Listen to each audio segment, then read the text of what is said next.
আসসালামু আলাইকুম বন্ধুরা। আমি একজন বাংলাদেশের সাধারণ নাগরিক, আমার কথা বলার অধিকার, আমি কথা বলবো। সর্বপ্রথম সালাম জানাচ্ছি আমি শহীদ প্রেসিডেন্ট জিয়াউর রহমানকে, যে দেশ গড়ার কারিগর ছিল। 1977 সালে 81 সাল পর্যন্ত শহীদ প্রেসিডেন্ট জিয়াউর রহমান দেশ শাসন করেছিল। তার শাসনামলে এই দেশের যতগুলি উন্নয়নের রূপরেখা সেই শহীদ প্রেসিডেন্ট জিয়াউর রহমান করেছিল। যেমন শিক্ষা খাত, স্বাস্থ্য খাত, কৃষিখাত, জনগণের মৌলিক অধিকার সম্পন্ন করেছিল শহীদ প্রেসিডেন্ট জিয়াউর রহমান। তার প্রতি আমার কৃতজ্ঞতা সালাম। তাকে নির্মমভাবে শত্রুরা হত্যা করেছে। কেন করেছে? এখানে পার্শ্ববর্তী রাষ্ট্রের ষড়যন্ত্র ছিল। তারপরে চলে গেল। বেগম জিয়া কখনো রাজনীতিতে আসে না, দেশের জনগণ বেগম জিয়াকে রাজনীতিতে আনিছে। বেগম জিয়া রাজনীতিতে আসছে শহীদ প্রেসিডেন্ট জিয়া রহমানের যতগুলি কার্যক্রম উন্নয়নমূলক কাজ সম্পূর্ণ বেগম জিয়া এগিয়ে নিয়েছে, জনগণের পক্ষে কথা বলেছিল। এই বেগম জিয়া 1990 সালে জনগণের পক্ষে যুদ্ধ করেছে। আমার চোখের সামনে দৈনিক বাংলা মোড় পুলিশ বেগম জিয়াকে এখানে বাড়ি দিয়েছিল, আমার নিজের চোখের দেখা।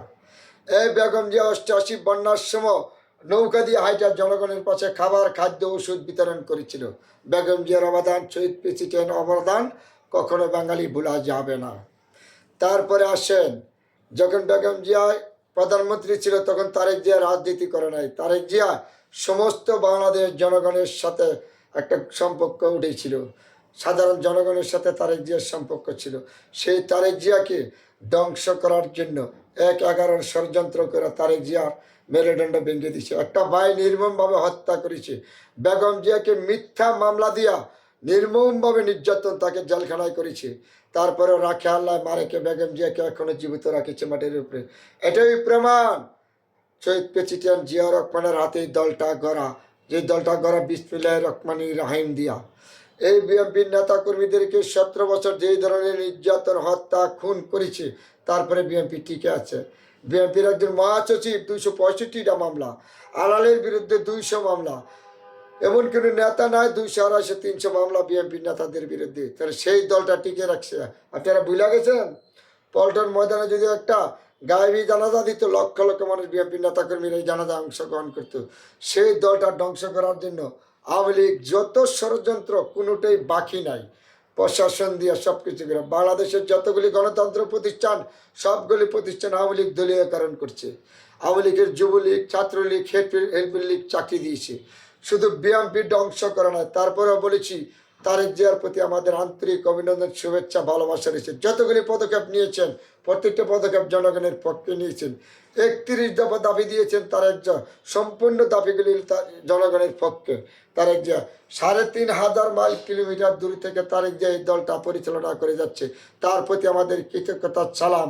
যে যোগ্যভাবে যোগ্য সন্তান তারেক জিয়ার প্রতি আমাদের আন্তরিক অভিনন্দন, শুভেচ্ছা। আপনি ভবিষ্যতের বাংলাদেশ জনগণ, বাদ খাইলে বাদ করে বিএনপির কিছু লোক আছে অপকর্ম করতে পারে, একজনের জন্য 10 জন খারাপ হইতে পারে না। তারপরে তার যে সাথে সাথে প্রমাণ নিয়েছে, তাদেরকে দল থেকে বহিষ্কার করেছে, চাটমান করেছে। আগে একটা কথা ছিল না আওয়ামী লীগ আমলে, যে কোনো ঘটনা ঘটতো বিএনপি জামাত, বিএনপি জামাত, আগুন লাগলে বিএনপি জামাত, আওয়ামী লীগের নেতারা বলতো খুঁটিয়া দেখতে হবে।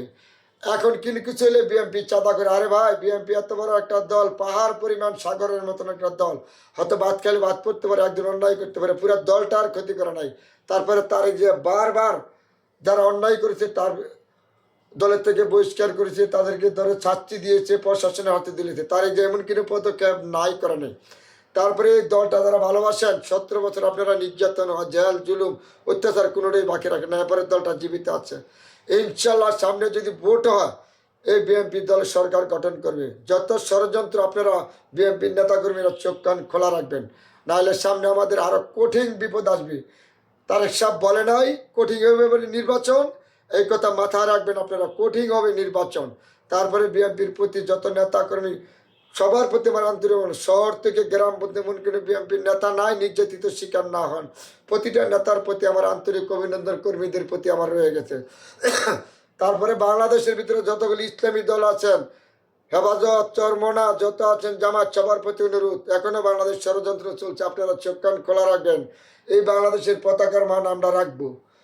এই দেশের তত্ত্বাবধান সরকার ইউনূস সরকারকে ব্যর্থ করার জন্য চূড়ান্ত ষড়যন্ত্র চলছে। এই ষড়যন্ত্র আমরা কখনো ইউনূস সরকার ব্যর্থ হইতে দিব না।